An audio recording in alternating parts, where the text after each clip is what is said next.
அனைவருக்கும் வணக்கம். வணக்கம் சாதி. வணக்கம். இன்று நாங்கள் தற்பொழுது இலங்கை நேரப்படி பகல் 12:15 மணி 22ஆம் தேதி செப்டம்பர் மாதம் ஞாயிற்றுக்கிழமை. நேற்றைய தினம் நடைபெற்ற ஜனாதிபதி தேர்தல் 2024 இதனுடைய முடிவுகள் தற்பொழுது வெளிவந்த வண்ணம் உள்ளன. தற்பொழுதுள்ள முடிவுகளின் பிரகாரம் அனுரகுமார திசாநாயக்க அவர்கள் முன்னிலையில் உள்ளார். தற்போதைய நிலவரத்தின்படி அனுரகுமார திசாநாயக்க அவர்கள் 39.44 வீதமான வாக்குகளை பெற்று முதலாவது இடத்திலும், சஜித் பிரேமதாஸ் அவர்கள் 33.88 வீதமான வாக்குகளை பெற்று இரண்டாவது இடத்திலும், ரணில் விக்ரமசிங்க அவர்கள் 17.37 வீதமான வாக்குகளை பெற்று மூன்றாவது இடத்திலும், அரிநேந்திரன் அவர்கள் 3.37 வீதமான வாக்குகளை பெற்று நான்காவது இடத்திலும் இருக்கின்றார். இந்த இடத்திலே இன்று மாலை புதிய ஜனாதிபதியாக மென்மதகு அனுரகுமார திசாநாயக்க அவர்கள் பொறுப்பேற்க உள்ளதாக செய்திகள் வெளிவந்த உள்ளன. அவருக்கு நாங்கள் நம்மளுடைய வாழ்த்துக்களை தெரிவித்துக் கொள்கின்றோம். இந்த நிலையிலே தென்பகுதி மக்களாலே சொல்லப்பட்ட சில கருத்துக்கள், ஒன்று எதிர்பார்க்கப்பட்டபடி பல பேர் எதிர்பார்த்த போதிலும் ரணில் குறிப்பிடத்தக்க அளவு வாக்குகளை கூட பெறுவதற்கு தவறிவிட்டார். ஒன்று. இரண்டாவது அரிநேந்திரன் அவர்கள் தமிழ் தரப்பினரால் பொது வேட்பாளராக நியமிக்கப்பட்ட அரிநேந்திரன் அவர்கள் நாமல் ராஜபக்சவிடவும் கூடியளவு வாக்குகளை பெற்றுள்ளார் என்றும், அவ்வளவு ராஜபக்சவுக்குரிய எதிர்ப்புகள் அவர்களுடைய கோட்டையிலேயே அவர்களுக்கு வாக்குகள் விழவில்லை என்பது பெரும்பாலான தென்பகுதி மக்களால் பேசப்பட்டு கொண்டிருக்கின்ற ஒரு விடயம். இந்த நிலையிலே சாதிக் அவர்கள் இந்த ரணில் விக்ரமசிங்க அவர்கள் உலகளம் ஆட்சியில் இருந்தார். அது பொருளாதார நெருக்கடி பிற்பாடு அவருடைய இவ்வாறான படு தோல்விக்கான காரணங்கள் என்னவாக இருக்கலாம்? இப்பொழுதும் ரணில் விக்ரமசிங்க அவர்கள் தான் ஜனாதிபதியாக உண்மையில் இருக்கின்றார். ரணில் விக்ரமசிங்க ஜனாதிபதி அவர்களை பொறுத்த மட்டிலே ஒரு இக்கட்டான காலகட்டத்தில் தான் நமது நாட்டை தலைமை தாங்க வேண்டிய ஒரு இக்கட்டான சூழ்நிலை அவருக்கு வந்திருந்தது. உண்மையில் அவர் ஜனாதிபதியாக பொறுப்பெடுக்கின்ற பொழுது அவர் ஒரு தேசிய பட்டியல் பாராளுமன்ற உறுப்பினர். அவர் கொழும்பு மாவட்டத்திலேயே பாராளுமன்ற தேர்தலில் தோத்தவர். கட்சி கிடைத்த வாக்குகளை வைத்து தான் ஜனாதிபதியாக பாராளுமன்றம் சென்று ஜனாதிபதியாக வேண்டிய ஒரு அரிய சந்தர்ப்பம் அவருக்கு கிடைத்தது. ஆனால் இந்த முறை அவருக்கு வந்திருக்கின்ற வாக்குகளை பார்க்கின்ற பொழுது அவர் இந்த அபிவிருத்திக்காக வேண்டி உழைத்ததை கருத்திற்கொண்டு ஒரு புதிய புதிய வாக்காளர்கள் தான் அவர்களுக்கு வாக்கிட்டிருக்கின்றார்கள். அவரது பாரம்பரியமான வாக்காளர்கள் அவரிலே ஏதோ கட்சியும் உடைந்து விட்டது, அவரிலே ஒரு வெறுப்பு வந்தோ ஏதோ காரணங்களுக்காக பழைய வாக்காளர்கள் அவருக்கு வாக்களித்திருப்பதாக தெரியவில்லை. என்றால் வாக்களித்திருந்தால் பழைய வாக்காளர்களுடன் இந்த புதிதாக உருவாக்கப்பட்ட அலையும் வாக்களித்திருந்தால் கட்டாயம் அவர் ஜனாதிபதியாக மீண்டும் வந்திருப்பார். ஆனால் அது நடைபெறவில்லை. அத்துடன் அது மட்டும் மாத்திரம் சொல்ல முடியாது. கடந்த இந்த காலத்திலே அவர் அபிவிருத்தியில் செய்து கொண்டிருந்த இந்த காலத்தில் அவர் மக்கள் விரும்புகின்ற அல்லது மக்கள் எதிர்பார்த்த சில விடயங்களை அவர் செய்ய தவறிவிட்டார் என்று சொல்ல வேண்டும். ஊழல்வாதிகளுக்கு எதிரான விசாரணைகள் எதையும் ஒரு முறையான முறையில் கொண்டு செல்லவில்லை என்று குற்றச்சாட்டு வைக்கப்படுகின்றது. அத்துடன் மஹிந்த ராஜபக்ச அவர்களுடன் இருந்த அதே அணியினரை வைத்து அரசாங்கத்தை நடத்தி கொண்டு சென்றதும் மக்கள் எதிர்ப்புக்கு ஒரு பிரதான காரணங்களில் ஒன்றாகத்தான் கருத முடியும். அண்மையில் கூட உங்களுக்கு தெரியும், அந்த விசா மோசடியில் கூட ட்ரில்லியன் கணக்கான டாலர்கள் மோசடி செய்யப்பட்டிருப்பதாக குறிப்பிடப்பட்டிருந்தது. இப்படி அவர் இந்த மோசடிகள் சம்பந்தமாக கண்டுக்காமல் இருந்ததும் இவர் மீது வெறுப்பு வந்ததுக்கு ஒரு காரணமாக இருக்கும். அது மாத்திரமின்றி பழைய வாக்காளர்கள் அவருடன் இப்பொழுது இல்லை என்று தான் சொல்ல வேண்டும். கட்சி உடைந்து வெவ்வேறாக கூறுகளாக போயிருப்பதும் ஒரு காரணம். அத்துடன் அவருக்கு வழங்கப்பட்ட அந்த காலமும் போதாது என்று நினைக்கின்றேன். ஒரு ஏற்கனவே கோத்தபாய ராஜபக்ச அவர்கள் ஆட்சி செய்து எஞ்சிய காலத்தை தான் இவர் பெற்றுக்கொண்டார். அந்த காலப்பகுதியும் போதாது. இன்னும் ஒரு 5 வருடம் இருந்திருந்தால் சில நேரங்களில் இவர் உண்மையாக அபிவிருத்தி செய்தாரா இல்லை செய்யவில்லை என்ற விடயங்கள் தெளிவாக வந்திருக்கும். என்றாலும் பெரும்பாலான மக்கள் ஒரு கில்ட்டியாகத்தான் ஃபீல் பண்ணுகிறார்கள். ரணில் விக்ரமசிங்க நமது நாட்டை ஒரு இக்கட்டானிலிருந்து கொண்டு வந்த ஒருவரை நாங்கள் தோற்கடித்து விட்டோம் என்ற ஒரு மனோநிலையில் ஒரு கவலையான மனோநிலை இருப்பதை நாங்கள் அவதானிக்கின்றோம். இருந்த போதிலும் அனுரகுமார திசாநாயக்க அவர்கள் பாரிய வெற்றியை ஈட்டியிருக்கின்றார். அவர் எதிர்பார்க்காத இடங்களில், எதிர்பார்க்காத தேர்தல் தொகுதிகளில் பெரும்பாலும் யூஎன்பி, ஐக்கிய தேசிய கட்சி மற்றும் அவர்களின் கோட்டை என கருதப்படுகின்ற பல தேர்தல் தொகுதிகளிலே அனுரகுமார திசாநாயக்க அவர்கள் தபால் மூல வாக்களிப்பிலையும் நேரடியான வாக்களிப்பிலையும் பாரிய வித்தியாசத்துடன் முன்னிலையிலே வெற்றி பெற்றுள்ளார். இது மக்களின் மனதில் ஏற்பட்ட பாரிய மனமாற்றத்தை காட்டுகின்றது. இந்த நிலையிலே அனுரகுமார திசாநாயக்க அவர்களுடைய தேர்தல் விஞ்ஞாபனம், எலெக்ஷன் மேனிஃபெஸ்டோன்னு சொல்லுவார்கள். அதை நாங்கள் இப்பொழுதும் ஒரு உருட்டி பார்த்தோம். இதில் கம்ப்யூட்டரில் பக்கம் பக்கமாக அடிக்கப்பட்டிருக்கு சிவப்பில். அப்போ அதில் பல்வேறு விடயங்கள் சொல்லப்பட்டிருக்கு. இந்த குற்றவாளிகள் தண்டிக்கப்படுவார்கள், மற்றது விவசாயம், கைத்தொழில், வடக்கு கிழக்கு மக்கள், எல்லா மக்களையும் அரசியலுக்கு இணைக்கிறது, எல்லோருக்கும் சமத்துவம் கொடுக்கறது, மருத்துவம் சம்பந்தமான பல்வேறு விடயங்கள் எல்லாம் வளமையாக நிறைய சொல்லப்பட்டிருக்கு. இவற்றை இவர் நிறைவேற்றுவதில் சவால்கள் இருக்குமான்னு சொல்லி உண்மையில் வளமையாக ஒரு ஜனாதிபதி வந்துவிட்டு மீண்டும் அவரே ஜனாதிபதியாக வருவது அல்லது மாறி மாறி ஜனாதிபதி வருவதை போன்று ஒரு ஜனாதிபதியாக அனுரகுமார் திசாநாயக்க அவர்கள் வரவில்லை. கிட்டத்தட்ட ஒரே கட்சியில் போர்க்களத்தில் கூட இருந்துவிட்டு 35 வருடங்களாக இருந்து ஜேவிபியிலிருந்து என்பிபி என்ற கட்சியை உருவாக்கி அதன் மூலமாக ஜனாதிபதியாக இருக்கின்றார். இது ஒரு மிகவும் ஒரு என்ன சொல்வதென்றால் ஒரு முயற்சிக்கு ஒரு உதாரணமாக கூட குறிப்பிடலாம். பல தோல்விகள், எத்தனையோ கஷ்டங்கள் எல்லாத்தையும் தாண்டித்தான் இவர் ஜனாதிபதியாக வந்திருக்கின்றார். ஆனால் இதைவிட சவாலான விடயம்தான் இந்த ஜனாதிபதியானதை தக்க வைத்துக் கொள்வது என்பது மிகவும் ஒரு கடினமான விடயமாகத்தான் கருத வேண்டும். ஏனென்றால் அவர் ஓரிரு விடயங்கள் அல்ல, எத்தனையோ விடயங்களை செய்வதாக குறிப்பிட்டிருக்கின்றார். அவ்வளவு விடயங்களையும் செய்வதென்பது மிகவும் ஒரு கஷ்டமான ஒரு நிலைமை தான். ஆனால் அந்த விடயங்களில் ஓரளவேனும் செய்யாவிட்டால் மக்கள் நிச்சயமாக அவர் மீது வெறுப்பை உடனடியாக கொண்டு வந்து விடுவார்கள். ஏனென்றால் வளமையாக வருகின்ற ஒரு ஜனாதிபதிக்கு இவ்வாறான விடயங்களை செய்யாத விடத்தை மக்கள் அவர்களுக்கு எதிர்ப்பு வருகின்ற பொழுது இவற்றை எப்படி செய்வோம் அப்படி செய்வோம் என்று சொன்ன ஒருவர் இவற்றை செய்யாமல் விட்டால் இவர் மீதும் மிக விரைவில் வெறுப்புகள் வந்து இவரையும் ஜனாதிபதியிலிருந்து அறகலை போன்ற போராட்டங்கள் மூலம் மீண்டும் தூக்கி வீசப்படலாம் என்பதற்கு மாற்று கருத்து. அதில் சில விடயங்கள் உண்மையிலே செய்ய இயலாத விடயங்களும் இருக்குது. நிச்சயமாக உதாரணமாக பல்வேறுபட்ட ஈஸ்டர் அட்டேக், தாஜுதீன் கொலை வழக்கு, 11 மாணவர்கள் கடத்தல் போன்ற பல்வேறுபட்ட விடயங்களின் இந்த வழக்குகளை மீண்டும் வழக்குகளை விசாரணைக்கு உட்படுத்துவதாக குறிப்பிட்டு குற்றம் புரிந்தவர்களுக்கு தண்டனை வழங்குவதாக குறிப்பிட்டிருக்கின்றார். அது மாத்திரமின்றி பாராளுமன்ற உறுப்பினர்கள், முன்னாள் ஜனாதிபதி போன்றவர்களின் ஓய்வூதியங்கள் நிறுத்தப்படும் என்று சொல்லியிருக்கின்றார். அது மாத்திரமின்றி ஒரு பாராளுமன்றத்தில் கதைக்கின்ற பொழுது 3 இல் 2 பாராளுமன்ற உறுப்பினர்கள் குற்றம் செய்தவர்கள், இவர்களுக்கு தண்டனை இருக்கின்றது என்று குறிப்பிட்டிருந்தார். இப்படி எத்தனையோ விடயங்களை அவர் குறிப்பிட்டிருக்கின்றார். அவ்வளவு விடயங்களையும் இவர் செய்து முடிப்பது என்பது ஒரு சவாலான விடயம்தான். ஒரு சவாலை எதிர்கொண்டு அதன் மூலம் ஜனாதிபதியாக வந்த இவர் இந்த சவால்களையும் எதிர்நோக்கி அவற்றிலிருந்தும் வெற்றி அடைவது என்பது மிகவும் கடினமான விடயம்தான். அந்த விடயங்களை எவ்வாறு அணுகப் போகின்றார் என்பதைத்தான் நாங்கள் தொடர்ந்து பார்க்க வேண்டியிருக்கின்றது. புதிதாக ஒரு பிரச்சனை வந்திருக்கு. என்னென்னு சொன்னால், இப்போ இவருக்கு பார்லிமெண்ட்டில் சப்போர்ட் இருக்குமா, பாராளுமன்றத்தில் சப்போர்ட் இருக்குமா, அல்லது உடனடியாக பாராளுமன்ற தேர்தலை நடத்தக்கூடிய ஏழுமானது இருக்குமா, IMF நிதி அதுகள் இருக்கும். மற்றது இப்போ இவர் அதீத பெரும்பான்மை எடுத்து ஜனாதிபதியாக வந்திருந்தாலுமே பாராளுமன்ற தேர்தலில் அந்தந்த தொகுதி மக்கள் ஜேவிபி, அதாவது NPP இனுடைய உறுப்பினர்கள் அந்தந்த இடத்துல உதாரணத்துக்கு யாழ்ப்பாணம், வடக்கு மாகாணம், கிழக்கு மாகாணத்திலே NPPயினுடைய அலுவலகங்களே இல்லை, அவர்களுடைய களத்திலே அவர்களுடைய உறுப்பினர்கள் இல்லை. அப்போ அவர்களுக்கு ஆசனங்கள் கிடைப்பது மிக அரிதான ஒரு சந்தர்ப்பம். அப்படி இருக்கும்போது மீண்டும் அவர்களுக்கு பாராளுமன்றத்திலே பெரும்பான்மை இல்லாத இடத்திலே பல சட்ட சிக்கல்கள், பல விடயங்களை நடைமுறைப்படுத்துவது, அமைச்சு பதவிகள் போன்றவற்றிலே பல சவால்களை அவர்கள் எதிர்நோக்க வேண்டி இருக்கலாம். நிச்சயமாக இதை இரண்டு முறையில் பார்க்கலாம். ஒன்று சில நேரங்களில் பெரும்பான்மை பாராளுமன்றத்தில் பெறுவது கடினமான ஒன்றாக இருக்கலாம். ஆனால் மக்கள் இப்பொழுது இவர் வெற்றி பெற்று விட்டார் தானே, இதன் பின்பு மக்கள் இலகுவாக மாறிவிடுவார்கள்.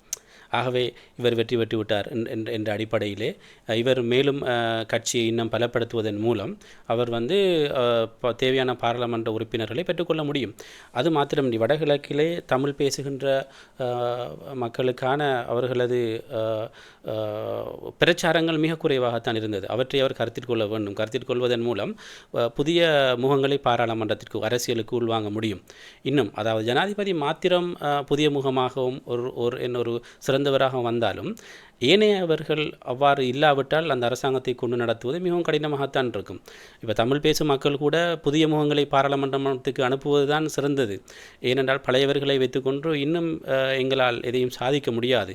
இவர்களை வைத்து சாதித்ததும் கிடையாது. எனவே அனுரகுமார் திசாநாயக் அவர்கள், மாண்புமிகு எதிர்கால ஜனாதிபதி அவர்கள் இந்த விடயத்தில் கவனம் செலுத்த வேண்டும். கவனம் செலுத்துவதன் மூலம் ஒரு சுபீட்சமான ஒரு அரசாங்கத்தை, ஒரு நாட்டை உருவாக்க முடியும் என்பதுதான் அனைவரது எதிர்பார்ப்பாகவும் இருக்கின்றது.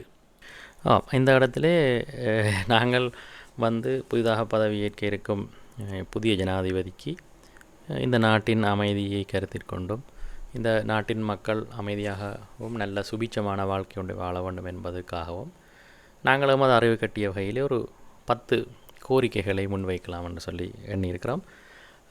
அந்த கோரிக்கைகள் அவரை நேரடியாக சென்று அடைகின்றதோ தெரியவில்லை. அவருக்கு நாங்கள் சொல்கிறது கேட்குமோ தெரியாது. இருந்தாலும் இது பொதுமக்கள் மட்டத்தில், வடக்கு கிழக்கில் இருக்கிற தமிழ் பேசும் மக்கள் மட்டத்தில் பொதுவாகவே பல நீண்ட காலமாகவே காணப்பட்ட சில கருத்துக்கள்லாம் நாங்கள் இப்போது கேட்க இருக்கிறோம். அதில் ஒன்றை அவர்கிட்ட கேட்குறோம், தொடர்ச்சியாக நாட்டில் அமைதி நிலவரத்துக்கான நடவடிக்கையை புதிய ஜனாதிபதி எடுக்க வேண்டும். அதாவது ஜனாதிபதியாக பதவியேற்று கொஞ்ச நாள் போகைக்குள்ளே தமிழர் முஸ்லீம் பிரதேசங்களில் எந்த ஒரு பாரம்பரிய வரலாறும் இல்லாமலேயே புதிய விகாரைகளை அமைக்கிறது, நிலங்களை ஆக்கிரமிக்கிறது, தேவையில்லாத முரண்பாடுகளை ஏற்படுத்துறது, இராணுவத்திற்கும் பொதுமக்களுக்கும் இடையிலேயே பெரிய முரண்பாடுகளை ஏற்படுத்துறது, தொடர்ச்சியாக பக்கச்சார்பான முறையில் நடந்து கொள்வது, அதாவது மொழி ரீதியான பக்கச்சார்பான முறையில் அவர்களுக்கு ஒரு சட்டம் எங்களுக்கு ஒரு சட்டம் போல் நடக்கிற இது நாட்டின் அமைதியை நீண்ட காலத்தில் குலைக்கும்.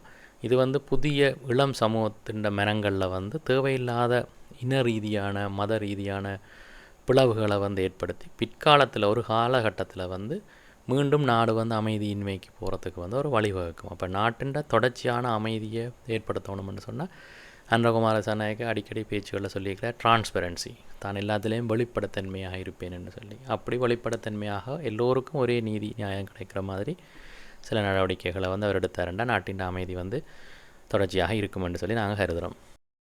உண்மைதான். அனுரகுமார் திசாநாயக் அவர்கள் பாராளுமன்றத்திலோ அல்லது இறுதியாக நடந்த பிரச்சார கூட்டங்களில் ஓரிரு விடயங்களை குறிப்பிடவில்லை. எத்தனையோ விடயங்களை நாங்கள் அடுக்கி கொண்டு செல்லலாம். அப்படியான விடயங்களை அவர் ஓரளவேனும் ஒரு குறிப்பிட்ட அளவேனும் அதை செய்து கொண்டு வந்தால்தான் அவரால் இந்த ஆட்சியை தக்க வைத்து கொள்ள முடியும். அதாவது மிகவும் தவம் இருந்து கிடைத்த ஒரு ஜனாதிபதி பதவியை அவர் தக்க வைத்துக் கொள்வதற்கு இந்த விடயங்களை எவ்வாறு கையாள போகின்றார் என்பது அவருக்கு வருகின்ற சப்போர்ட், டீம் அவரது சப்போர்ட்டை வைத்து தான் நாங்கள் முடிவு செய்ய வேண்டும். உதாரணமாக ஒரு ஊடகவியலாளர் சந்திப்பில் குறிப்பிட்டார், உங்களிடம் இந்த நாட்டை நடத்துவதற்கு இவ்வாறான ஆட்கள் இருக்கின்றார்கள். அதற்கு இப்பொழுது எங்கள் வளமையாக இருக்கின்ற பாராளுமன்ற உறுப்பினர்களை கொண்டுதான் நான் இந்த நாட்டை நடத்த வேண்டுமென்றால் என்னால் நடத்த முடியாது. எனவே எங்களிடமும் பல்வேறுபட்ட படித்த குறிப்பிட்ட பிற துறைகளிலே வல்லுநர்கள் இருக்கின்றார்கள். இவர்களை வைத்து நாங்கள் நாட்டை நடத்துவதற்குரிய சகல ஏற்பாடுகளையும் செய்திருப்பதாக மிகவும் ஒரு ஆணித்தரமாக குறிப்பிட்டிருந்தார். அவர் சொல்வதை போன்று உண்மையிலே. எனவே இவர் ஓரிரு வாரங்களுக்கு முதல் கேட்கப்பட்ட பொழுது குறிப்பிட்டார், நீங்கள் நிச்சயமாக இந்த முறை ஜனாதிபதி தேர்தலில் வெற்றி பெறுவீர்களான்னு கேட்டதற்கு அவர் தெளிவாக சொன்னார், நாங்கள் 10% குறைவான வாக்குகளை பெறுவோம் அல்லது 50% கூடிய வாக்குகளை பெறுவோம் என்றார். அது நடந்தது. அது மாத்திரமல்ல, அவரிடம் கேட்டார்கள், இரண்டாவது அதாவது செகண்ட் ப்ரிஃபரன்ஷியல் ஓட் எண்ணப்பட வேண்டிய ஒரு சூழ்நிலை வருமானங்கிறதுக்கு நிச்சயமாக இல்லை என்று ஆணித்தரமாக குறிப்பிட்டிருந்தார். இப்படி அவர் சொன்ன விடயங்கள் நடந்து கொண்டிருக்கின்றது. அதே போன்று அவர் ப்ராமிஸ் பண்ணிய விடயங்களையும் கட்டாயம் செய்வாராக இருந்தால் இந்த நாடு ஒரு நல்ல நிலைமைக்கு முன்னேறும் என்பது உறுதியாகத்தான் இருக்கின்றது. ஓகே, இந்த நிலையில் எங்களுடைய 2வது கோரிக்கை இந்த பொருளாதார அபிவிருத்தி. இப்போ இவ்வளோ காலம் நாங்கள் பொருளாதாரத்தில் மிகவும் பின்னடைந்திருந்து வீதிக்கு மக்கள் இறங்கி வரிசை யுகம் என்று சொல்லுவார்கள். அந்த யுகத்திலிருந்து ஏதோ ஒரு பல முயற்சிகளால் ரணில் விக்ரமசிங்கே அவர்கள் ஆட்சியை எடுத்து பன்னாட்டு உதவிகள், IMF உதவிகளோடு நாங்கள் இப்போது ஓரளவேனும் ஒரு ஸ்டேபிளான எக்கனமியில் நாங்கள் இருக்கிறோம். இருந்தபோதும் எங்களுடைய பொருளாதாரத்தில் முன்னேற்றம் இல்லை. கீழ் மட்டத்திலேயே நாங்கள் அப்படியே அதை எங்களுடைய வாழ்க்கையை கொண்டு ஓடிக்கொண்டிருக்கிறோம். அப்பொழுது இந்த புதிதாக பதவியேற்கிற ஜனாதிபதிக்கு ஒரு பாரிய பொறுப்பொன்று வழங்கப்படுகிறது. நாட்டின் எல்லா பகுதிகளிலேயும் வந்து வடக்கு கிழக்கு தமிழ் பேசும் மக்கள் பகுதிகள் உட்பட மலையக மக்கள் வாழும் பகுதிகளில் உட்பட அனைவருக்குமே ஒரே மாதிரியான வந்து பொருளாதார விருத்திக்குரிய நடவடிக்கைகளை வந்து அவர் தொடர்ச்சியாக எடுக்க வேணும். என்னென்னு சொன்னால் கடைசியில் எல்லாத்தையும் பார்த்தோம்னா எங்களோட தனிநபர் வருமானத்தினால் எங்களோட வாழ்க்கை தரம் வந்து தங்கி இருக்குது. வளர்ந்த நாடுகள்னு சொல்கிறோம், அவர்களுக்கு நிறைய வருமானம் இருக்கிறோடைய வந்து அவர்கள் அதை நிறைய செய்கிறார்கள். அப்போ எங்களுக்கு புதிய தொழிற்சாலைகள் அமைக்கலையோ, புதிய தொழில் முயற்சிகள் கிடைக்கையோ, புதிய வெளிநாட்டு வேலைவாய்ப்புகள் கிடைக்கையோ வந்து கடந்த காலங்கள் போல் அல்லாமல் எல்லோரும் நாட்டின் எல்லோ மக்களும் வந்து சமமாக நடத்தப்படணும் என்று சொல்லி நாங்கள் வந்து இதில் உங்கள்கிட்ட வந்து அவர்கிட்ட வந்து ஒரு கோரிக்கையை முன்வைக்கிறோம். ஓகே, அடுத்ததாக வந்து நாங்கள் வந்து 3வது கோரிக்கையாக அவர்களுடைய கௌரவ ஜனாதிபதி புதிதாக பதவிக்கிற ஜனாதிபதியிடம் கேட்டுக்கொள்வது வந்து இந்த குற்றம் செய்தவர்கள் வந்து தண்டிக்கப்படணும். நாட்டிலே வந்து முக்கியமாக வந்து இந்த வடக்கு கிழக்கு மக்கள் பாதிக்கும் வகையிலே பல்வேறு குற்றச்சாட்டுகள் முன்வைக்கப்பட்டுள்ள அரசு அதிகாரிகள், முன்னாள் ஆட்சியாளர்கள் வந்து இன்றைக்குமே வந்து சுதந்திரமாக உலாவித் திரிகிறார்கள். அது தவிரவும் ஏற்கனவே குறிப்பிட்டது போல் 11 மாணவர்கள் படுகொலை, தஜுதீன் படுகொலை மற்றும் காணாமலாக்கப்பட்டவர்கள், பல்வேறு காணாமலாக்கப்பட்டவர்கள், இது தவிரவும் இந்த யுத்த குற்றங்கள், அதிலே வந்து நேரடியான கடைசி நிலை யுத்தம் என்பதை விடவும் கடந்த 30 வருடமாக வந்து ஆங்காங்கே வந்து இராணுவத்தினாலும் துணை இராணுவ குழுக்களினாலும் பல்வேறு யுத்த குற்றங்கள் நடத்தப்பட்டுள்ளன. இவற்றில் இயல்பானவற்றை நீதி நியாயம் என்பவற்றுக்கு அடிப்படையாக வைத்து விசாரணை நடத்தி அவர்களுக்கு தண்டனை வழங்கப்பட வேண்டும். ஏனென்று சொன்னால் இந்த யுத்தத்தால் பாதிக்கப்பட்டவர்கள் வந்து தொடர்ந்து மன அழுத்தங்களுக்கு உட்பட்டு மன ரீதியாக ஒரு சந்தோஷம் இல்லாத, மகிழ்வு இல்லாத ஒரு வாழ்க்கையை வாழ்ந்து கொண்டு இருக்கிறார்கள். அப்போ தண்டிக்கிறதால் என்ன நன்மை கிடைக்கும்னு சொன்னால், இந்த குற்றஞ்செய்தவர்கள் தண்டிக்கப்படுவதால் காணாமல் போனவர்கள் திரும்பி வரப்போவதில்லை. இருந்த போதிலும் இவர்களுக்கு ஒரு நியாயம் கிடைத்த ஒரு மன நிம்மதியுடன் அவர்கள் வந்து தங்களுடைய வாழ்க்கையை வாழ்ந்து முடிக்கக்கூடிய மாதிரி இருக்கும். அது ஒரு பல்வேறு நாடுகள்லேயும் வந்து அது நடைமுறைப்படுத்தப்பட்டிருக்குது. அப்போ அதை வந்து புதிதாக நீங்கள் பதவியேற்ற ஜனாதிபதி நடைமுறைப்படுத்துறதால வந்து நீண்ட காலத்துக்கு வந்து எங்களுடைய நாட்டு மக்களுக்கிடையே வந்து நல்ல ஒற்றுமையோடு நிலவரத்துக்கு வந்து இது வழிகோலும். உண்மையில் அவர்களது மேனிஃபெஸ்டோவில் குறிப்பிட்டதாக ஞாபகம் இல்லை. ஊடகவியல் சந்திப்பிலே தெரிவித்திருந்தார்கள், யுத்த குற்றம் விசாரிக்கப்பட்டாலும் அதுக்கான தண்டனைகள் வழங்கப்படாது மாட்டாது என்ற மாதிரி தான் அவர் குறிப்பிட்டிருந்தார். அது பெரும்பான்மையான மக்களின் வாக்குகளை பெற்றுக்கொள்வதற்கான உக்தியாக கூட இருக்கலாம். அது மாத்திரமின்றி அவர் குற்றங்கள் என்று சொல்கின்ற பொழுது பல்வேறுபட்ட விடயங்களில் அடுக்கி வைத்திருந்தார். அதாவது எங்களது வடகிழக்கு பிரதேசங்களில் நடைபெற்ற குற்றங்களை அவர் எங்கும் கதைத்ததாக நானும் காணவில்லை. ஆனாலும் பொதுவாக கதைக்கின்ற விடயங்களில் ஷிராந்தி ராஜபக்ஷ அவர்கள் பொசன் விழா கொண்டாடுவதற்கு பெரிஸ் நகருக்கு சென்றது முதல், மிக் விமான கொள்வனவிலிருந்து மிஹின்லங்கா விமான கொள்வனவு, அது சம்பந்தப்பட்ட கொள்ளையர்கள், மத்திய வங்கி பிணை மோசடி சம்பந்தப்பட்ட விடயங்கள், சீனி வழக்குகள், சீனி மோசடி, இப்படி எத்தனையோ குற்றங்களுக்கான தண்டனைகளை நிச்சயமாக வழங்குவதாக குறிப்பிட்டிருந்தார். உண்மையில் நேற்றிலிருந்து விமான நிலையங்களினூடாக ஒரு சில அரசியல்வாதிகள் நாட்டை விட்டு வெளியேறுவதாகவும் தகவல்கள் வந்திருக்கின்றது. இன்று 12 மணி வரை கர்ஃப்யூ போட்டதற்கான காரணங்களும் அது ஒன்றாக குறிப்பிடப்படுகின்றது.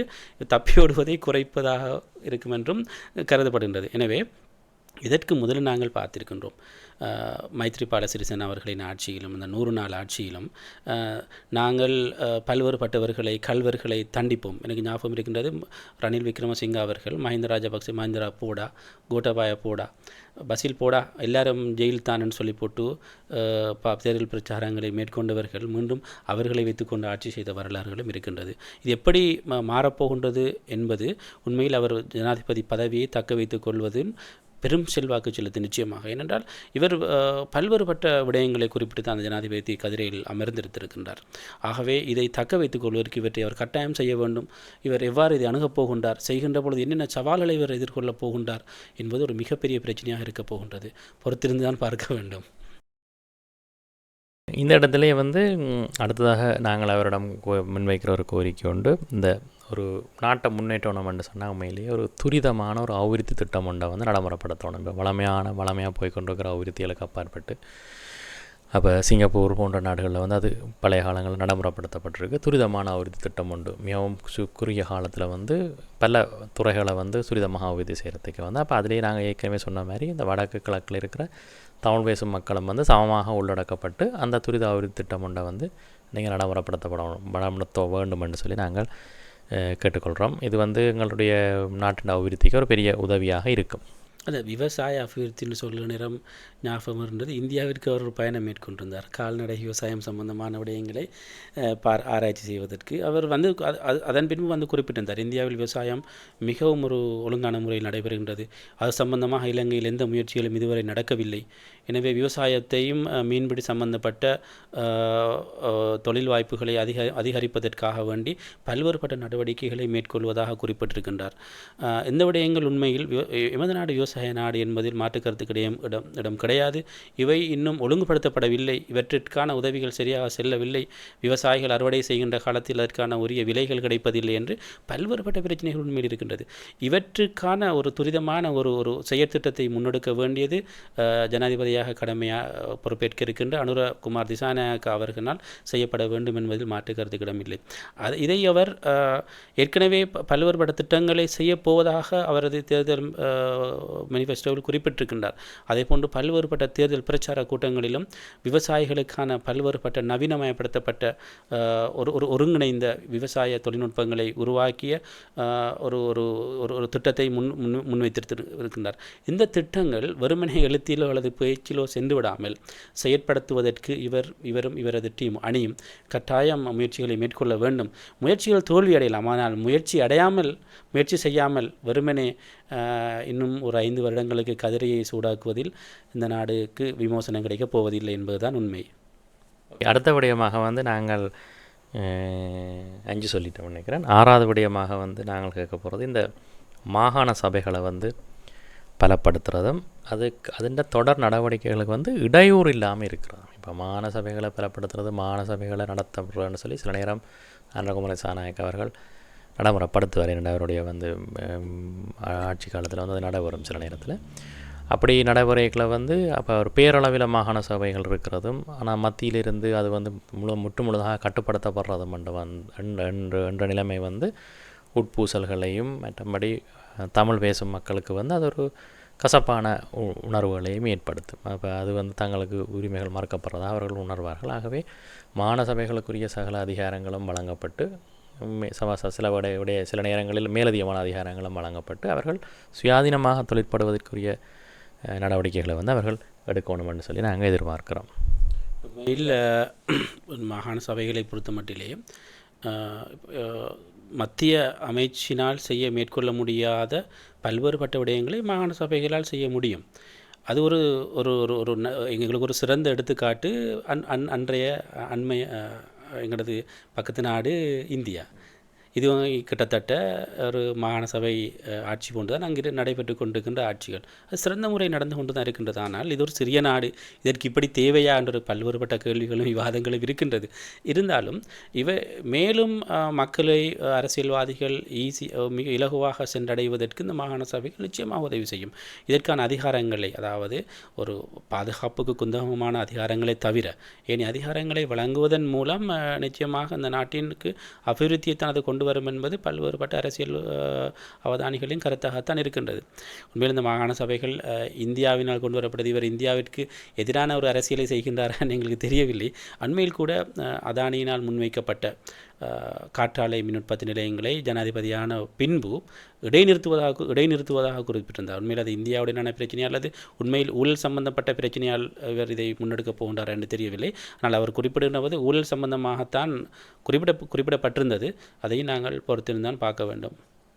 இந்த இடத்துல நாங்கள் அடுத்த கோரிக்கையாக வந்து முன்வைக்கிறது வந்து அது ஒரு முக்கியமான விஷயம் வந்து இந்த வடக்கு கிழக்கில் தமிழ் பேசும் பகுதிகளில் வந்து இந்த ஏற்கனவே இயங்கி கொண்டிருக்கிற சில அரசியல்வாதிகள், அவர்கள் வந்து வாழ்நாள் அரசியல்வாதிகளாக இருக்கிறார்கள். தமிழர் தரப்பிலும் சரி, முஸ்லீம் தரப்பிலும் சரி. அவர்களுடைய கட்டித்தனம் என்னவென்று சொன்னால், எந்த ஆட்சி எந்த ஜனாதிபதி வந்தாலும் அவர்களுடன் போய் ஒட்டுவார்கள். அவர்களுக்கு ஒரு அமைச்சு பதவி கிடைக்கும், அப்படியே காலத்தை ஓட்டுவார்கள். ஊழல் செய்வார்கள். பேருந்து ஆட்சி மாறும், அவர்கள் புதிய ஆட்சியிடம் போய் ஒட்டுவார்கள், அங்கே ஊழல் செய்வார்கள். இதனால் வந்து மக்களுக்கு வந்து அடிப்படையில் வந்து பெரிய பயன்கள் வந்து கிடைக்கல. அவர்கள் வந்து ஆட்சியில் இருக்கிற அரசை பகைக்க மாட்டார்கள். ஆட்சியில் இருக்கிற அரசை வந்து ஷேப் பண்ணி கொண்டு போகிறதுக்காக இங்கே வந்து சில பொய்களை சொல்லிக்கொண்டு அப்படியே போய்கொண்டிருப்பார்கள். இதுக்கு பல உதாரணங்கள் இருக்குது, நாங்கள் பெயர்களை சொல்லி கதைக்கையில். அப்போ அதை வந்து சரியான முறையில் வந்து அன்றகுமார திசாநாயக்க அவர்கள் ஜனாதிபதியாக பதவியேற்றால், ஏற்கனவே கடந்த கால ஊழல் நிறைந்த ஆட்சிகள் என்று சொல்லி அன்றகுமார திசாநாயக்க அவர்களாலேயே பிரச்சாரப்படுத்தப்பட்ட ஆட்சியில் இணைந்திருந்தவர்கள் வந்து நாளைக்கு உங்கள்கிட்ட ஓடி வருவார்கள், எங்களையும் அமைச்சர் சேர்த்துக்கொள்ளுங்க, நாங்கள் வந்து உங்களுக்கு நல்ல சப்போர்ட் தாரோம், மக்களின் ஆதரவு உங்களுக்கு இருக்குன்னு சொல்லி அவர்களை நீங்கள் இணைக்காமல் விடணும். இணைக்காமல் விட்டால்தான் எங்களோட பிரதேசங்கள்லேயும் வந்து புதிதாக வந்து உங்களுடைய ஆட்சி காலத்திலே வந்து சில மாற்றங்களை வந்து மேற்கொள்ளக்கூடியதாக இருக்கும். அல்லது மாற்றங்களை மேற்கொள்வது வந்து பல்வேறு சிரமங்கள் வந்து அவர்களுக்கு இருக்கும். இந்த இடத்துல நான் இன்னொரு விஷயத்தையும் சொல்ல வேண்டியிருக்கும். இந்த ஆளுநர் நியமனம், இப்போ உங்களுக்கே தெரியும், இதில் நான் ஒரு புது விஷயத்தை சொல்லல. ஆளுநர் நியமனம் வடக்கு கிழக்குக்கு நியமிக்க முதலாவதாக சொல்லுவார்கள் படிக்கு அரசாங்கம் வந்து இராணுவ புலனாய்வுத்துறையையும் போலீஸ் புலனாய்வுத்துறையும் தான் கேட்குறது. எப்படி ஆள் பிரச்சனை இல்லையோ, எங்களோட நாட்டுக்கு பிரச்சனை இல்லையோ, அது இல்லையோ, அப்போ எங்களுக்கு தென்பகுதி மக்களுக்கு பிரச்சனை இல்லையோ என்று தான் கேட்டு இதன்றதொழிய அவர் ஒரு அபிவிருத்திக்கு உதவி புரிகிறவரா அல்லது அந்த நாட்டு மக்களுக்கு, அந்த பிரதேச மக்களுக்கு வந்து பயன் உள்ளவரா, அவர் ஒரு தகுதி உள்ளவரா என்றதை வந்து உண்மையிலேயே பார்க்குறதில்ல. கடந்த காலத்தில் வந்து உங்களுக்கு தெரியும், அடிக்கடி ஆளுநர்கள் மாற்றப்படுவார்கள், அடிக்கடி ஆளுநர்கள் நியமிக்கப்படுவார்கள். அவர்களுக்கு நிறைய அதிகாரங்கள் இருக்கின்ற போதிலும் அவர்கள் நியமிக்கப்படுகின்ற முறை வந்து பிழையானது. ஜனாதிபதியோ வேறு ஒரு ரெக்கமெண்டேஷனில் வந்து சில பேர் சும்மா வந்து இருந்துட்டு போன காலங்களும் இருக்குது. அப்போ அதை வந்து சரியான முறையில் வந்து ஒரு தகுதி அடிப்படையிலையோ அல்லது ஒரு டிரான்ஸ்பரன்சி, அதான் அவர் சொல்கிறார், வெளிப்படைத்தன்மையோடைய வந்து ஒரு நிரந்தர நியமனம் மாதிரி ஒரு ஆளுநர் பதவிகளை கொடுத்தா தான் அவர்கள் நீண்ட காலத்தில் வந்து அந்த மாகாணத்துக்கு வந்து சில வேலைகளை செய்து மக்களை பயனடையக்கூடியதாக இருக்கும். உண்மையில் இந்த ஆளுநர்கள் மட்டுமல்ல, வெளிநாட்டு தூதுவர்கள் கூட இப்பொழுது நீங்கள் சொன்னதை போன்று இராணுவ புலனாய்வு பிரிவினரிடம் இவர் எப்படிப்பட்டவரை கேட்டு போட்டு வடக்குக்கும் கிழக்குக்கும் ஆளுநர்கள் நியமிப்பதை போன்று வெளிநாடுகளில் வெளிநாட்டு சம்பந்தப்பட்ட உறுப்பினர்களை தெரிவு செய்வதும் வந்து அவரது உறவினர்களை வைத்து, அதை பாராளுமன்றத்தில் அவர் தெளிவாக குறிப்பிட்டிருந்தார். ஒவ்வொருவரையும் குறிப்பிட்டு இவர் யாரின் உறவினர் என்று பாராளுமன்றத்தில் தெளிவாக தெரிவித்திருந்தார். இவ்வாறான ஒருவரை தெரிவு செய்ய போவதில்லை என்று தெளிவாக குறிப்பிட்டிருக்கிறார். ஆகவே தகுதியுடையவர்களைத்தான் பதவிகளுக்கு அமர்த்துவதாக காலங்காலமாக சொல்லி வந்து கொண்டிருக்கின்றார். இப்போ எங்களுக்கும் அனுபவங்கள் இருக்கின்றது. மீண்டும் நாங்கள் மைத்ரிபால சிறிசேன அவர்களின் ஆட்சியை தான் சொல்ல வேண்டும். என்றால் மக்கள் பெருமளவில் எதிர்பார்த்து மாற்றத்தை கொண்டு வந்த ஒரு ஆட்சி. அதே போன்று தான் இந்த ஆட்சியும் மிகப்பெரிய மாற்றத்தை கொண்டு வந்த ஆட்சி. மைத்ரிபால சிறிசேனவின் அந்த காலத்திலே தோல்வியடைந்த இந்த பாராளுமன்ற உறுப்பினர்களுக்கு மீண்டும் தேசிய பட்டியல் கொடுத்து அவர்களுக்கு அமைச்சு பதவிகளை கொடுத்து அலங்கரித்த விடயங்களும் நடந்தேறியது எமது நாட்டில்தான். ஆகவே இந்த விடயத்தில் அவர் மிகவும் கவனமாக இருக்க வேண்டும். பலம் பொருந்திய இந்த அரசியல்வாதிகளை மீண்டும் கட்சியில் இணைத்து அல்லது அவர்களுக்கு பதவிகள் கொடுத்து அழகுபடுத்தி அலங்கரிக்கப்பட்டால் நிச்சயமாக இந்த ஆட்சியும் நிச்சயமாக தோல்வியடையும். இந்த தோல்வி அடைந்தால் அது நாட்டுக்கு மிகப்பெரிய தோல்வியாக இருக்கும். மக்கள் ஏமாந்து விடுவார்கள். வெளிநாடுகளில் இருந்தெல்லாம் மக்கள் விமான டிக்கெட்டுகளை பெற்று வந்து வாக்களிப்பதற்காக வந்து சென்ற எத்தனையோ பேரை நாங்கள் காணுகிறோம். ஏனென்றால் அவர் அந்த நாடு அபிவிருத்தி அடைய வேண்டும் என்ற ஒரே ஒரு நோக்கத்துக்காகத்தான். நாம் அபிவிருத்தி 2048 அபிவிருத்தியை ரணில் விக்ரமசிங்க அவர்கள் செய்து தருவார் என்று உத்தரவாதப்படுத்தியிருந்தார். இன்று அவரும் இல்லை. ஆகவே இவரும் படையான முறையில் சென்றால் அந்த அபிவிருத்தி எங்களுக்கு 2048 கிடைக்காத ஒரு நிலைமை வரப்போகின்றது தான் உண்மை. எனவே நாங்கள் இந்த விடயங்களை அவதானமாக பார்க்க வேண்டும். இவரது நடவடிக்கைகள் தொடர்ந்து இவ்வாறு செல்கின்றது. இவர் சொன்ன விடயங்களை செய்கின்றாரா என்பதை நாங்கள் உன்னிப்பாக அவதானிக்க வேண்டும். அவர் ஒரு டிவி நிகழ்ச்சியில் குறிப்பிடுகின்ற பொழுது ஊடகவியலாளர்கள் கேள்வி கேட்க வேண்டும் என்று மிக தெளிவாக தெரிவித்திருக்கிறார். எனவே எங்களுக்கு ஒரு நாட்டு பிரஜைகளுக்கு ஒரு பொறுப்பு இருக்கின்றது. இவர் இந்த விடயங்களை செய்யாத விடத்தில் நாங்கள் கேள்வி கேட்க வேண்டும். இந்த விடயங்களை நாங்கள் அவருக்கு அவர் முன் கொண்டு செல்ல வேண்டும். இதன் மூலம் நாங்கள் எங்களால் முடியுமான ஒரு மாற்றத்தை கொண்டு அந்த மாற்றத்தை அனுபவிப்பதற்கான சந்தர்ப்பம் எங்களுக்கு நிச்சயமாக கிடைக்கும். ஓகே, அந்த இடத்துல நாங்கள் 8வதாக அவரிடம் நாங்கள் முன்வைக்கிறேன். அதை பற்றி காய்ச்சிட்டம் ஒன்று அவர் பல தடவை சொல்லியிருக்கிறார். தான் ஒரு விவசாயி, தான் இள வயசில் விவசாயம் செய்தனால் இப்போ கூட விவசாயத்தை செய்கிறதுல எனக்கு ஈடுபாடு இருக்குன்னு சொல்லி. அப்போ இந்த இடத்துல இலங்கை ஒரு உண்மையிலே ஒரு விவசாய நாடு. அதுலேயும் வடக்கு கிழக்கு பகுதி உண்மையிலேயே விவசாயம் கால்நடை வளர்ப்புக்கு ஒரு மிகவும் ஒரு பொருத்தமான ஒரு இடம் உண்டு. அப்போ எங்கட பகுதிகளில் பெரும்பாலும் விவசாய கால்நடை நடவடிக்கைகளில் பொதுமக்கள் பல்வேறு சவால்களை எதிர்நோக்கி வருகிறார்கள். ஒன்று சந்தைப்படுத்தல் தொடர்பான இதுகள், மற்றது உரம் சம்பந்தமான பிரச்சனைகள், நில ஆக்கிரமிப்பு, கைவிடப்ப இன்னும் சில நிலங்கள் மீளடிக்கப்படாமல் இருக்குன்னா. அப்போ அந்த விடயத்திலே விவசாயத்துக்கு எமது பிரதேசத்திலே அவர் விவசாய முன்னேற்றத்துக்கு நேர்மையான முறையில் உதவி செய்யணும் என்றதோட நவீன முறைகள், விவசாயத்தில் நவீன முறைகள், நவீன உத்திகள் நாட்டின் எல்லா பகுதிகளிலையும் பாவிக்கப்படுறதுக்கு அவர் உதவி செய்யணும் என்று சொல்லி கேட்டுக்கொள்கிறோம். அந்த இடத்துல 9வது நீங்கள் முதல் விவசாயத்தை பற்றி காய்ச்சினீங்க. விவசாயம் என்று வரக்குள்ள அவர் விவசாய அமைச்சராக இருந்தவர். மஹிந்த ராஜபக்சவின் காலகட்டத்தில் நினைக்கின்றேன் விவசாய அமைச்சராக இருந்தவர். எனவே அவருக்கு விவசாயத்தை பற்றி நன்றாக தெரியும். ஏனென்றால் அவர் அனுராதபுரம் மாவட்டத்திலிருந்து பாராளுமன்றம் சென்று ஜனாதிபதியாக இருக்கின்றார். விவசாய பிரதேசம் நீங்கள் சொன்னதை குறிப்பிட்டதை போன்று விவசாய பின்புலம் உள்ள ஒருவர். நிச்சயமாக விவசாயத்துக்கு உதவி செய்ய வேண்டும். அவர் அண்மையில் இந்தியாவுக்கான கள விஜயங்களை மேற்கொண்டிருந்தார் விவசாய சம்பந்தமான அறிவை பெறுவதற்கு. எமது நாடு மாற்றுக்கருத்துக்கு இடம் கிடையாது. விவசாயம் சம்பந்தமாக விவசாயத்தை முன்னேற்றுவதன் மூலம் எங்களுக்கு நிச்சயமாக தனிநபர் வருமானத்தை அதிகரிக்க முடியும் என்பதை அவரும் பல்வேறு இடங்களில் குறிப்பிட்டிருக்கின்றார். அவற்றை அவர் செய்ய வேண்டும் என்பதை நாங்கள் மிகவும் இதாக கேட்டுக்கொள்கின்றோம். அடுத்த விடயம் நாங்கள் அவரோட வைக்கிற கோரிக்கை இந்த சுகாதாரம் சம்பந்தமாக. அது நாட்டு மக்களுக்கு அவரே பல தடவை சொல்லியிருக்கிறார். இந்த ஏற்கனவே உங்களுக்கு தெரியும், இந்த தரக்குறைவான மருந்துகள், இம்யூனோகுளோபுலின் வழக்கு நடைபெற்று கொண்டிருக்கிறது. மேலும் பல மருந்துகள் ஊழல் மிகுந்த நிலைமையில் தரக்குறைவான மருந்துகள் விநியோகிக்கப்படுவதாக அவர் குற்றம் சாட்டியிருந்தார். அப்போ அந்த இடத்துல மக்களுக்கு தரமான சுகாதார சேவை கிடைக்கிறதுக்கு அவர் ஒரு முக்கியமான சில மாற்றங்களை செய்ய வேண்டியவர். ஏற்கனவே இந்த தற்கொலை இருக்கிற சுகாதார அமைச்சு அதற்கான நடவடிக்கைகள் எடுத்துக்கொண்டிருக்குது. அப்போ அதற்காக அவரும் அதை கலந்து ஆலோசித்து அந்த நடவடிக்கைகளை தொடர்ந்து எடுக்கிறது நல்ல என்னென்னு சொன்னால், நாங்கள் இப்போவுமே அந்த பழைய சிஸ்டத்தில் இருக்கிறோம். பழைய முறை சுகாதார நடவடிக்கைகள் இருக்கிறதெல்லாம் பல்வேறு பிரச்சனைகள் எங்களுக்கு கொண்டிருக்குது. அந்த இடத்துல கிட்டடியில் ஆண்ட்ரோகுமார சாநாயக் அவர்களுடைய ஒரு பேட்டி ஒன்று பார்த்தேன். அதில் அவர் போஷண குறைபாடுள்ள கர்ப்பவதிகள், போஷண குறைபாடுள்ள 5 வயதுக்கு உட்பட்ட பிள்ளைகள் தொடர்பாக மிகுந்த கரிசனையோடு கதைத்திருந்தார். பல விடயங்கள் அதில் சொல்லியிருந்தார். அவர்களுக்கு தரமான உணவு கிடைக்கவில்லை என்றும் அவர்கள் அதில் ஒரு கேள்வியை கேட்டிருந்தார். எமது நாட்டில் ஏன் அவ்வாறு அவர்கள் போஷண குறைபாட்டுக்கு போக வேண்டும், அவர்களுக்கு உணவு இல்லையா, எமது நாட்டில் போதுமான உணவு இருக்குன்னு சொல்லி ஒரு கேள்வியை கேட்டிருந்தார். அப்போ இந்த இடத்துல அவர் சுகாதாரம் சம்பந்தமான பல்வேறு நடவடிக்கைகள் எடுத்து சுகாதார மறுசீரமைப்புன்னு சொல்கிறோம். அதாவது எங்களுடைய ஹெல்த் சிஸ்டம் மாற்றப்பட வேண்டும். எங்களுடைய நோயாளிகள் அணுகிறது, வைத்தியசாலை நடவடிக்கைகள், மருந்துகள் எல்லாமே மாற்றப்பட வேண்டும். அது ஒரு பெரிய மாற்றமாக இருக்கும். அது மக்களுடைய வாழ்க்கை தரத்தில் மிகப்பெரிய ஒரு மாற்றத்தை ஏற்படுத்தக்கூடும். அதை அவர் நடைமுறைப்படுத்தணும்னு சொல்லி நாங்கள் எதிர்பார்க்குறோம். அவரது தேர்தல் விஞ்ஞாபனத்தில் குறிப்பிட்டதை போன்றும் அனைத்து நோயாளிகளுக்கும் கட்டில் என்று குறிப்பிட்டிருக்கின்றார்கள். அதாவது எங்களுக்கு தெரியும், இப்போ ஹாஸ்பிட்டலில் கணக்க பேஷண்ட்டுக்கு கட்டில் இருக்காது, ஃப்ளோரில் நிலத்தில் தான் படுக்கணும், அல்லது கதிரையில் இருக்கணும், அல்லது ஒரு கட்டில் வரங்காட்டியும் நாங்கள் வெயிட் பண்ணணும். சில நேரங்களுக்கு தொலைபேசி அழைப்புகளும் வரும், எனது நண்பர் வைத்தியசாலை இருக்கிறார், அவருக்கு ஒரு கட்டில் எடுத்து கொடுக்க முடியுமானது ஒரு பெரிய பிரச்சனை. இவர்கள் அது தெளிவாக குறிப்பிட்டிருக்கிறார்கள். அனைத்து நோயாளர்களுக்கும் ஒரு கட்டில் கிடைக்கும் என்ற விடயத்தை குறிப்பிட்டிருக்கிறார்கள். அத்துடன் டெக்ஸ் சுகாதாரத்துறைக்கு இல்லை என்னுடைய குறிப்பிட்டிருக்கின்றார்கள்.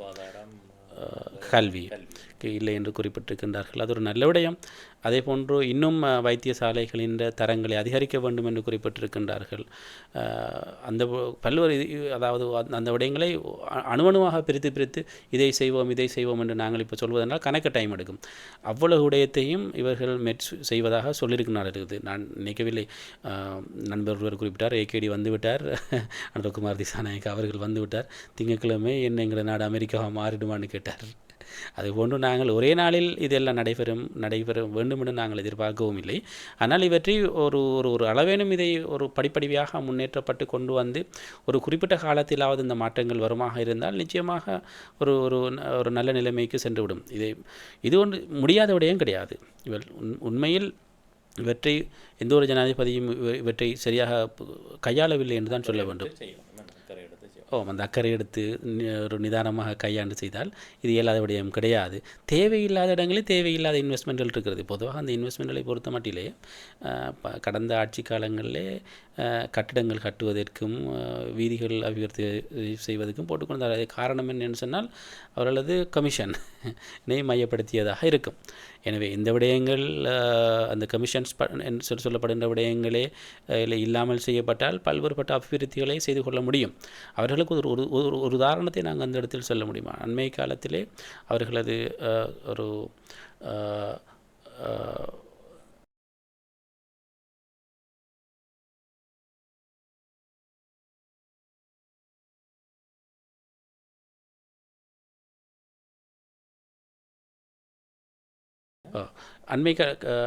அண்மை காலத்திலே அவர் அந்த கோஆப்ரேட்டிவ் நிறுவனம் ஒன்றினால் கிடைக்கப்பட்ட வருமானத்துகளை வைத்து ஒரு வைத்தியசாலை ஒன்றை உருவாக்கியிருக்கிறார். 200 கோடி ரூபாய் ஏதோ நினைக்கின்றேன். ஆகவே அவர்கள் இவற்றை வைத்தியத்துறையை பொறுத்த மட்டிலே ஒரு சிறந்த ஒரு முன்னேற்றத்தை கொண்டு வருவார்கள் என்று நம்புகின்றோம். இவற்றை அவர்களது தேர்தல் விஞ்ஞாபனத்தில் குறிப்பிட்டது போன்று நல்ல முறையில் கொண்டு வர வேண்டும் என்பது எங்களுடைய எதிர்பார்ப்பாக இருக்கின்றது. ஓகே, அந்த இடத்துல இறுதியாக நாங்கள் 10வது விடயமாக அவர்கிட்ட கேட்டுக்கொள்வது இந்த கல்வி சம்பந்தமாக. கல்வி உண்மையிலேயே எங்களுடைய கல்வி திட்டம் மறுசீரமைக்கப்படணும். ஏற்கனவே இந்த கடந்த ஆட்சியில் ரணில் விக்ரமசிங்க அவர்கள் ஆட்சியில் நினைக்கிறேன் கல்வி மறுசீரமைப்பு கொள்கைகள் ஓரளவு முழுமை பெற்று அவர்களதை இந்த வருடத்துலேருந்து நடைமுறைப்படுத்துறதுக்கு ஆயத்தப்படுத்தியிருந்தார்கள். அது வெளிநாட்டு நிபுணர்களுடன் இணைந்து செய்யப்பட்டது. அப்போ ஆட்சி மாறுறதால் அதை முற்றுமுழுதாகவே தூக்கி எறிந்து விட்டு புதிதாக செய்யாமல் அதையும் நாங்கள் அதை கருத்தில் கொண்டு பல்வேறு மாற்றங்களை செய்யணும். குறிப்பாக முன்பள்ளி மாணவர்களுக்கான கல்வி திட்டங்கள், கல்வி முறைகள், ஆசிரியர்களுடைய தராதரங்கள் எல்லாம் முன்னேற்றப்பட வேண்டும். மாணவர்களுக்கு உரிய கல்வி திட்டங்கள் மாற்றப்பட வேண்டும். மிக குறைந்த வயசுலேயே அவர்கள் தங்களுடைய கல்வியை பூர்த்தி செய்து தொழிலுக்கு போகிறது ஒரு நல்ல விடயம். இந்தியாவை எடுத்தீங்கன்னு சொன்னால் 19 வயசு 20 வயசு வரைக்கும் அவர்கள் தொழில் தங்களுடைய காலிலே சொந்தமடைக்கிறதுக்கு தொழில் செய்கிறார்கள். இங்கு நாங்கள் எங்களுடைய கல்வி சில இடங்கள் தேவையில்லாமலான காலங்கள் அதில் வீணடிக்கப்பட்டு கொண்டிருக்கணும். அதுக்குரிய கல்வி மறுசீரமைப்புகள் ஏற்படுத்தப்பட வேண்டும். மற்றது கல்வி கற்பவர் அனைவருக்கும் தொழில் கிடைப்பதற்கான வாய்ப்புகளை, வெளிநாட்டு வேலை வாய்ப்புகளோ அல்லது உள்நாட்டில் தொழில் கிடைப்பதற்கான வாய்ப்புகளை புதிய ஜனாதிபதி கட்டாயம் உருவாக்கத்தான் வேண்டும். IMF வேலை கொடுக்க வேண்டாம்னு சொல்கிறாருன்ற ஒரே வசனத்தை வச்சுக்கொண்டு இங்கே ஒருத்தருக்கும் வேலை இல்லைன்னு சொல்லி போட்டு புதிய இளைஞர்கள் வேலை இல்லாமல் இருப்பது ஒரு பெரிய நாட்டுக்கு ஒரு பெரிய சாபக்கேடு. அவர்களுடைய வாழ்க்கையில் பாரிய மாற்றத்தை அது ஏற்படுத்தணும். அவர்களுடைய அந்த வயசிலே அவர்கள் தங்களுடைய கல்வியை முடித்து தொழிலை பெற்று திருமணமாகி தங்களுடைய குடும்ப வாழ்க்கையை தொடங்குவதுதான் மிக பொருத்தமானது. அல்லது அவர்களுடைய மனது விரக்திக்கு போகிறதுக்கான சந்தர்ப்பம் இருக்குது. கல்வி உண்மையிலேயே எங்களுக்கு ஒரு அடிப்படை. கல்வி மறுசீரமைக்கப்படணும்ன்றதில் நாங்கள் கூட வேண்டுகோளை விடுக்கிறோம். கல்வி சம்பந்தமாக அவர் விஞ்ஞாபனத்திலே குறிப்பிடுகின்ற பொழுது குறிப்பிடுகின்றார், எமது கல்விக் கொள்கைகள் இன்றைய நாளை எதிர்பார்க்காமல் எதிர்காலத்தை பார்த்து உருவாக்கப்பட வேண்டும் என்று குறிப்பிடுகின்றார். உதாரணமாக சவுதி அரேபியாவினால் ஏற்றுமதி செய்யப்படுகின்ற பெட்ரோலியத்தினால் வருகின்ற வருமானத்தை விட இந்தியாவினால் வழங்கப்படுகின்ற ஐடியினால் வருகின்ற வருமானம் அதிகம் என்று குறிப்பிடுகின்றார். உண்மையும் கூட. அதே போன்று நாம் 80ஆம் ஆண்டு அல்லது 90ஆம் ஆண்டு காலப்பகுதியிலேயே ஐடி படிக்கின்ற தகவல் தொழில்நுட்பம் சம்பந்தப்பட்ட வல்லுநர்களை உருவாக்கியிருக்க வேண்டும். எமது நாடு அதில் பிழைவிட்டு விட்டது என்று குறிப்பிடுகிறார். அதே போன்றுதான் எதிர்காலத்தில் அடுத்த இன்னொரு குறிப்பிட்ட காலங்களுக்கு பின்பு எந்த தொழில்துறைகளில் அதிகளவான தொழில் வாய்ப்புகள் வரும் என்பதை அவதானித்து அதற்கேற்ப கல்விக் கொள்கையை மாற்ற வேண்டும் என்று பல்வேறுபட்ட இடங்களில் குறிப்பிட்டிருக்கின்றார். அது நடைபெறுமாக இருந்தால் நிச்சயமாக ஒரு பெரிய முன்னேற்றத்தை கொண்டு வர முடியும். நீங்கள் சொன்னதை போன்று இந்தியாவிலேயே அல்லது வெளிநாடுகளிலே குறைந்த வயதில் தொழிலை மக்கள் பெற்றுக்கொள்கின்றார்கள். அதற்கு நாங்கள் எங்கட எஜுகேஷன் சிஸ்டத்தை பார்க்கக்குள்ளேயே OL எழுதிட்டு 6 மாதம் வெயிட் பண்ணணும், திருப்பி AL எழுதிட்டு 1 வருஷம் 2 வருஷம் வெயிட் பண்ணணும். இந்த வெயிட்டிங் டைமை குறைச்சாலே ஓரளவு ஒரு வருஷமோ 1.5 வருஷத்தையும் மிக இலகுவாக மாற்றலாம். இது செய்ய இல்லாத ஒரு விடயம் கிடையாது. ஆனால் இவற்றை செய்வதற்கு சரியான முறையில் ஒரு துணிவாக அந்த விடயங்களை கையாளுகின்ற ஒரு ஆளுமையான ஜனாதிபதி கட்டாயம் தேவை என்பதற்காகவே எமது மக்கள் இந்த முறை ஒரு ஆளுமையான ஒருவரை தெரிவு செய்திருக்கின்றார். பொறுத்திருந்து பார்ப்போம். இந்த இடத்துல நாங்கள் எங்களுடைய நிகழ்ச்சியை நிறைவு செய்வதற்கு முன்னதாக நாங்கள் இந்த தமிழ் முஸ்லீம் மக்களுக்கு ஒரு அன்பான வேண்டுகோள் நாங்கள் சொல்லியாவே செய்கிற வேண்டியில் அவர்களுக்கு ஒரு அன்பான வேண்டுகோளை நாங்கள் விடுக்கிறோம். என்னென்னு சொன்னால், இவ்வளோ காலம் விட்ட தவறுகளை மறந்து நாங்கள் இனி வருங்காலத்திலேயாவது இந்த சுயமாக சிந்திக்கிறதுக்கு நாங்கள் பழகணும். இப்போ ஒரு நாட்டில் நான் நினைக்கிறேன் பெரும்பாலான மக்கள் சுயமாக சிந்தித்து பல்வேறு பொய்யான வாக்குறுதிகளையும் தூக்கி எறிந்துவிட்டு அன்ரகுமார திசாநாயக்க அவர்கள் ஒரு பணியாற்றுவார் என்று சொல்லி ஜனாதிபதியாக மெஜாரிட்டியோட பெரும்பான்மையோடு தெரிவு செய்திருக்கிறார்கள்.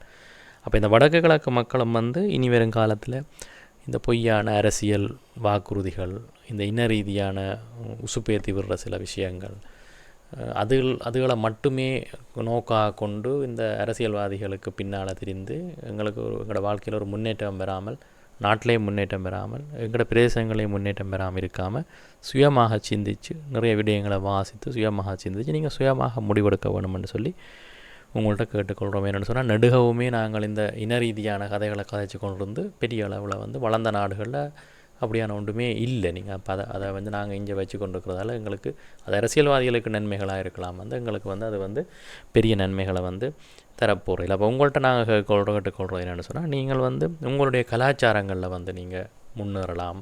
தமிழ் மக்கள் தமிழ் கலாச்சாரத்திலேயும், முஸ்லீம் மக்கள் முஸ்லீம் கலாச்சாரத்திலேயும், சிங்கள மக்கள் அவர்களுடைய கலாச்சாரத்திலேயே புதிய முன்னேற்றம், புதிதாக இளைஞர்களை கலாச்சாரத்தில் கூட ஈடுபடுத்தலாம். சமய நடவடிக்கைகளில் நீங்கள் ஈடுபடுத்தலாம்.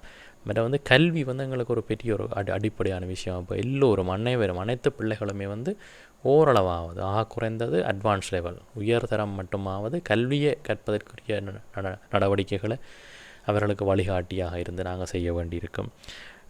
இதை தவிர எங்களுக்கு இந்த போதைப்பொருள் பாவனை சமூகத்தில் அதிகரித்து கொண்டு போகுது. அது வடகிழக்கில் எல்லா இடமே. அப்போ அதை பெற்றோர்கள் அதை வழிப்படுத்தி அதோரமான நடவடிக்கைகளை எடுத்து சட்டத்தை நடைமுறைப்படுத்துகிற ஆக்களுக்கும் அதை நாங்கள் உறுதுணையாக இருந்து எம்மது பிள்ளைகள் எம்மது பிரதேசத்தில் பாதுகாப்பாக இருக்கிறதுக்கு நாங்கள் எல்லோருமே முயற்சி எடுக்கணும். அப்போ தான் எங்களோட தனிப்பட்ட ரீதியில் எங்களோட வாழ்க்கையும் முன்னேற்றகரமாக இருக்கும். அந்த போதைப் பொருள்னு சொல்லக்குள்ள தான் ஞாபகம் வருது. பெரும்பாலும் இந்த ஊழல்வாதிகள் அன்றுகுமார் திசாநாயக்க அவர்கள் தெரிவித்தது போன்று ஊழல்வாதிகள் கைது செய்யப்படுவார்கள் அல்லது சட்டத்தின் முன் நிறுத்தப்படுவார்களாக இருந்தால் நிச்சயமாக போதைப் பொருளும் விளைந்துவிடும். போதைப் பொருளுக்கு தனியாக ஒரு நடவடிக்கை எடுக்க வேண்டிய எந்த தேவையும் கிடையாது. 90-99% இந்த போதைப் பொருட்களின் தொடர்பட்டவர்கள் அவர் குறிப்பிடுகின்ற இந்த ஊழல்வாதிகள் தான், பாராளுமன்றத்தில் இருக்கின்றவர்கள் தான். அவர்களுக்கு புறப்பரான ஒரு சட்ட நடவடிக்கை எடுக்கின்ற பொழுது போதைப்பொருள் இலங்கையில் குறையும். அடுத்தது சட்டம் ஒழுங்கு சரியாக பேணப்படுகின்ற பொழுதும் போதைப் பொருளை குறைப்பதற்கான நடவடிக்கைகளை நிச்சயமாக மேற்கொள்ள முடியும். இது கட்டாயம் செய்யப்பட வேண்டிய விடயம். இன்று சிறுவயது மாணவர்கள் கூட போதைப் பொருளுக்கு அடிமையாக இருப்பதை நாங்கள் காணுகின்றோம். இதனால் உயிராபத்துகள், குடும்பத்தில் எத்தனையோ பிரச்சனைகள்லாம் வந்து கொண்டிருக்கின்றது. இவற்றிற்கு ஒரு ஜனாதிபதி என்பவர் வெறுமனே ஜனாதிபதி அல்ல. அவர் அவனது மக்களுக்குரிய பாதுகாப்பு, வெளிநாட்டுகளின் சதிகளிலிருந்து காப்பாற்றுவது மட்டும் பாதுகாப்பல்ல, உள்நாட்டில் இருக்கின்ற மக்களுக்கு அவர்களுக்கு இருக்கின்ற பிரச்சனைகளுக்கு போதைப் பொருளுக்கு அடிமையாகுவது தொடர்ந்து இதுவான விடயங்களிலிருந்து மக்கள் தவிர்ந்து கொள்வதற்கு அதற்கான சகல நடவடிக்கைகளையும் அவர் எடுக்க வேண்டிய ஒரு தார்மீக பொறுப்பில் அவர் இருக்கின்றார் என்பதை அவர் எப்பொழுதும் ஞாபகத்தில் வைத்துக் கொள்ள வேண்டும். இந்த இடத்துல நாங்கள் சிங்கள மக்களுக்கு, தென்பகுதி மக்களுக்கு, சிங்கள மொழி பேசும் சகோதர மக்களுக்கு ஒரு வேண்டுகோளையும் நாங்கள் விடுக்க விரும்புகிறோம். அதாவது சுருக்கமாக தமிழிலே சொன்னால், நாங்கள் அவர்களால் பெரும்பான்மையாக தெரிவு செய்யப்பட்ட ஜனாதிபதிக்கு வாழ்த்துக்களை தெரிவிப்பதுடன் நாங்கள் கடந்த காலங்களிலே நமக்கு இடையிலே இருந்த பல்வேறு கசப்பான நிகழ்வுகள், மிஸ் அண்டர்ஸ்டாண்டிங்னு சொல்கிறது, புரிந்துணர்வற்ற தன்மைகளில் நாங்கள் மறந்து இனியொரு நல்லொரு வருங்காலம் ஒரே நாடு, நாம் எல்லோரும் ஒரே நாட்டின் பிள்ளைகள் என்ற ரீதியிலே நல்லொரு எதிர்காலத்தை நோக்கி எல்லோரும் பயணம் செய்யணும். அப்போ இதில் சிங்கள மக்கள்கிட்டேருந்து நாங்கள் எதிர்பார்த்து கொள்வது நீங்கள் ஏற்றத்தாழ்வுகளை எங்கள் சிறுபான்மையினருக்கு நீங்கள் காட்டக்கூடாது. எங்களையும் உங்களுடைய சகோதரர்களாக நீங்கள் மதிக்க வேண்டும். அப்போது உங்களுக்கு நிறைய பயன்கள் எங்களால் கிடைக்கும் என்று சொல்லி சொல்கிறதோட, நாங்கள் அதாவது தமிழ் பேசும் மக்களாகிய தமிழ் மற்றும் முஸ்லீம் மக்கள் இலங்கை நாட்டுக்கு ஒரு அச்சுறுத்தலாக நாங்கள் இருக்க போவதில்லை. அது இனி வருங்காலங்களில் இந்த ஒரு சட்டத்திலையும் அப்படி இருக்க நாங்கள் உங்களுக்கு இந்த நாட்டின் அபிவிருத்திக்கு ஒரு தூணாகத்தான் இருப்போம், ஒரு உறுதுணையாகத்தான் இருப்போம் என்றதை நீங்கள் விளங்கிக் கொள்ள வேணும். அப்போ நாங்கள் ஒற்றுமையாகவும் எல்லோரும் ஒரே வகையிலேயும் சமத்துவமாக வளர்ந்தால் எங்களோட நாடு மிக விரைவாக அபிவிருத்தி அடைஞ்சு ஒரு அபிவிருத்தி அடைந்த நாட்டுக்கு சமனாக வர்றதுக்கான சந்தர்ப்பங்கள் காணப்படுது. அப்போ அந்த மெசேஜை நான் இங்கிலீஷில் வாய்ச்சி விட்றோம் சிங்கள மக்களுக்காக. அது we extend our best wishes to the newly elected president of Sri Lanka. This beautiful country has been damaged by past leadership and numerous misunderstandings.